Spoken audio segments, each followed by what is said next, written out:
At first glance, it's bad news because you see how low we are ranking, but that's a misperception. The reality is when you adjust for the cost of living, Indiana jumps up to number 20 in the country.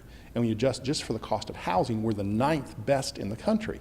So this report, people have to take it with a grain of salt. We're not living in San Francisco or New York. We're living in Indiana, where the cost of housing and the cost of living is much lower. We have a higher standard of living. Think about people who are working at Salesforce. When they had the opportunity to move here with families, so many of them did because their standard of living just went through the roof.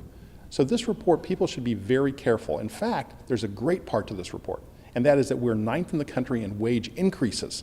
So not only when you adjust for the cost of living are we doing well, we're 9th best in the country as far as getting increases in our income.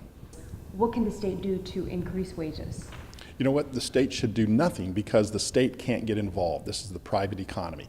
What we've learned in the case of San Francisco and Washington, D.C., Seattle, and New York is as soon as the government gets involved in trying to regulate and control wages, they create inequality in wages. They create a wage gap.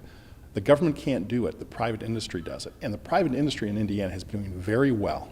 I would give the Hoosiers a bit of advice that was given to me by Mitch Daniels many years ago, which was, you know, the data may look bad, but it doesn't feel bad.